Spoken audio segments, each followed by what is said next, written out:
Excellences, Monsieur le Président de la République, ce premier Conseil des ministres intervient quelques semaines après les élections municipales, régionales et sénatoriales, au cours desquelles le peuple a réaffirmé son adhésion au programme Une Côte d'Ivoire solidaire. La matérialisation d'importantes réalisations, conformément à vos engagements, fonde cette adhésion populaire avérée.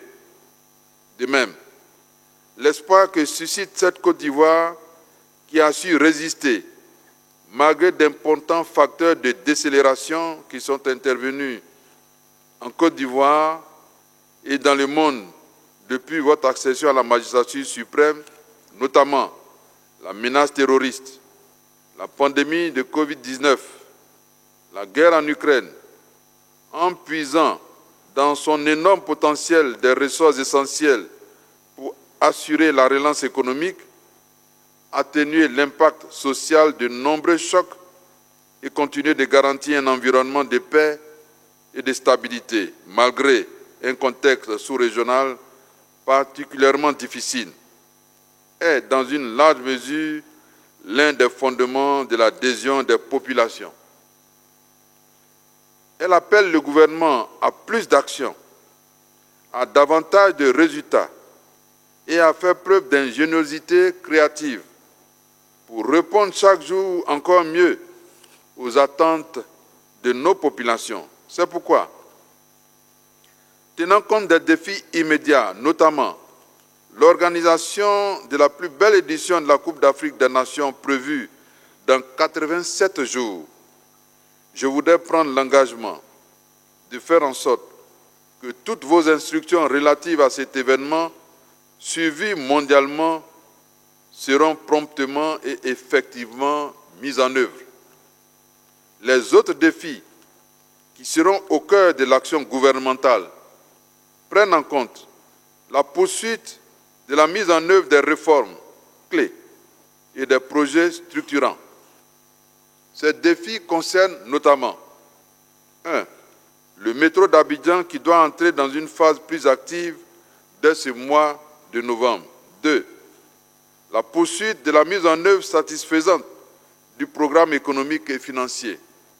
3. L'accélération des grands projets d'investissement avec notamment l'amélioration du taux de décaissement des projets financés par les partenaires techniques et financiers. 4. La problématique de la sécurité alimentaire. 5. Les grands équilibres sectoriels, notamment dans le secteur de l'eau et de l'électricité. 6. Les réformes du climat des affaires pour permettre de mobiliser les investissements privés nécessaires à la mise en œuvre de l'ambition du gouvernement. 7.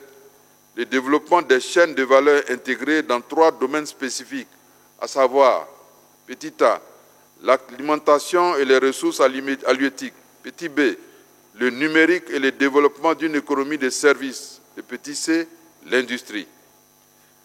De façon plus générale, la mise en œuvre du PS-Gouv, programme social du gouvernement, et du PJ-Gouv, programme jeunesse du gouvernement, et la revue de la feuille de route 2023 ainsi que le maintien de la dynamique économique dans la poursuite d'une coopération réussie avec les partenaires techniques et financiers seront au cœur de l'action gouvernementale au cours des 3 prochains mois. En outre, après l'adoption du projet du budget de l'État, dans les prochains jours, le gouvernement s'attellera avant la fin de l'année à l'élaboration et à l'adoption de la feuille de route 2024, qui servira de boussole à la mise en œuvre de l'action gouvernementale. Excellences, Monsieur le Président de la République, pour tous ces défis et pour toutes les hautes instructions qu'il vous plaira de donner au gouvernement, nous pouvons vous assurer de notre détermination, de notre engagement inaliénable à poursuivre ces projets structurants qui vous sont chers et qui sont très importants pour la Côte d'Ivoire. Avec des orientations et conseils avisés, avec vos orientations et conseils avisés, nous travaillerons à accélérer la mise en œuvre du programme Une Côte d'Ivoire solidaire. Je vous remercie de votre haute attention, Monsieur le Président de la République.